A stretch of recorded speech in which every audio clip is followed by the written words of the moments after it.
Good morning, friends. Today we will be talking about radial head replacement. Radial head replacement is a rare surgery which is performed for comminuted radial fractures. We will be discussing about comminuted radial fractures, how they occur and what we can do to treat them, and we will be demonstrating to you the set which we use for radial head replacement. Now, radial head fractures are classified in three types: type 1, type 2, and type 3. The type 1 is undisplaced fracture which can be treated conservatively.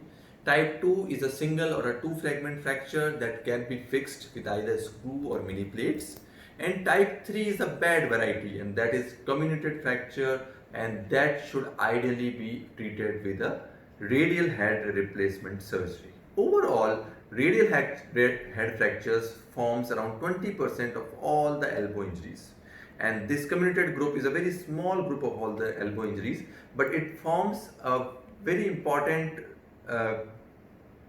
thing of the terrible triad of the elbow. So in terrible triad of elbow along with fracture dislocation, it is very common for us to find a comminuted radial head fractures along with the elbow dislocations.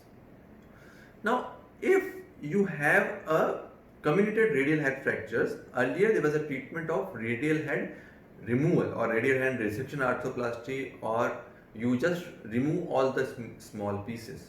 But that has historically got problems, and you have problems related to proximal migration in up to 50% of cases, instability in around 30 to 40% of patients, and you can develop midterm humeroulnar arthritis in about 50% of patients. So long-term results of radial head resections are not good, and so this particular surgery of radial head resection is not recommended in present day practice.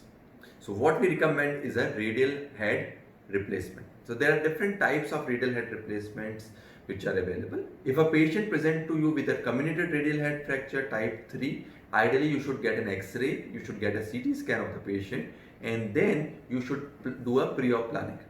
The operative consent must involve the problems which can be associated with the surgery, which includes residual instability, stiffness, problems related to hardware, possibility of PIN, that is a posterior interosseous nerve injury, and some other problems like prolonged pain and chondrolysis because of the implant. So you have to explain the patient about everything, and then you can go ahead with a radial head replacement surgery after a proper informed consent. Now, this surgery can be done either by a lateral approach, which is called as a Kaplan's approach between the EDC and the ECRB, or you can do it through the posterior lateral approach, that is called as a Cocker's approach between the anconius and the EDU.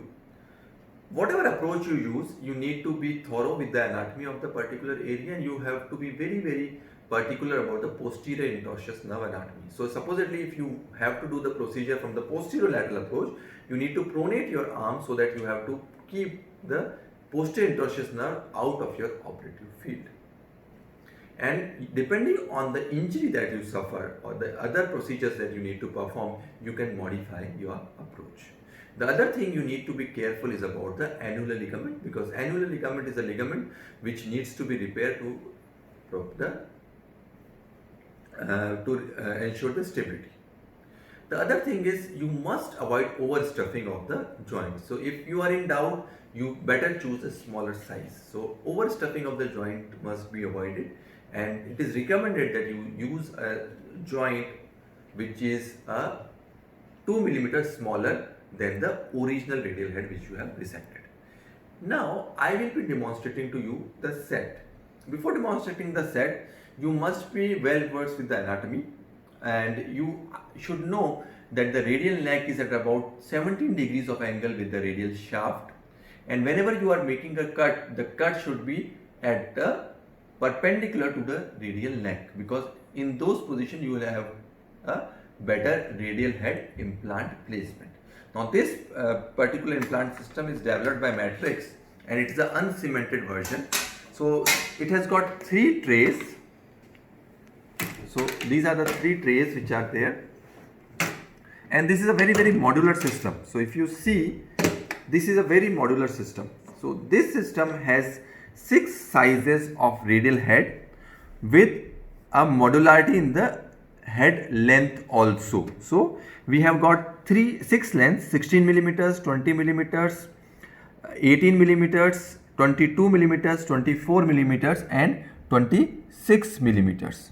And then you have this modularity. So for a same size you have 3 neck lengths which are available. So this is 0, this is +2 and this is +4.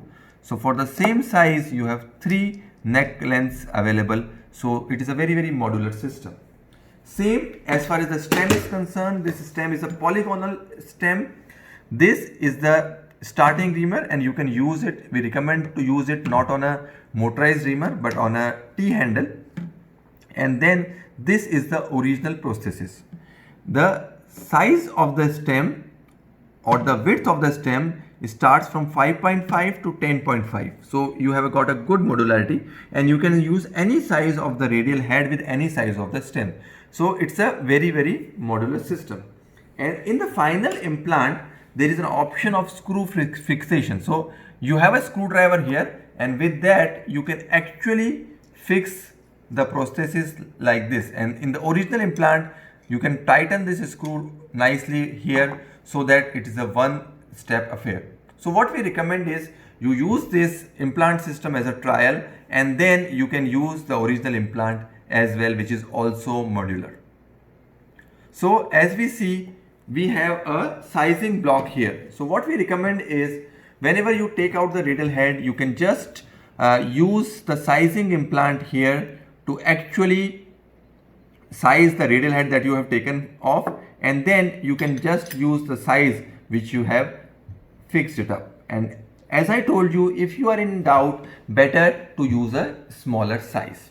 The other technical important things are you must always look for any defects in the capitular area, any chondral lesions, and inspect the elbow joint thoroughly before doing this procedure. So as I told you, mostly this procedure is done in terrible triad of elbow, and if there is a terrible triad of elbow, you must fix the radial sided ligament complex either with a suture anchor or with a pull through sutures. That is number one. If still it is unstable, then in those cases we recommend to fix the coronoid either with a pull through suture or with an anchor. If after the fixing of the coronoid you feel that the joint is still unstable, then we recommend that you open up on the medial side and fix the ulnar collateral ligament on the medial side. Whenever you do this processes, you need to check it, the movement of flexion and extension and supination of pronation completely, and ideally we recommend that it always must be checked under a C-arm vision as well. Once you have fitted the joint, you must do an adequate lavage and adequate cleaning of the joint, and then you can close it. Occasionally, if after doing all the ligamentous repair, the elbow is still unstable, you may think of using an external fixator or a hinge elbow brace to give a external support. So friends, hope I am able to demonstrate the radial head replacement surgery as well as this radial head replacement system. There are few other good things about this system because it has got some other things. So we have a starter awl as well. So this starter awl can be used to make the starting point of the stem, and then we have a curved long awl which can be used to make a pilot hole for the radial neck or the radial stem, and then we have a very good implant holder which can be used nicely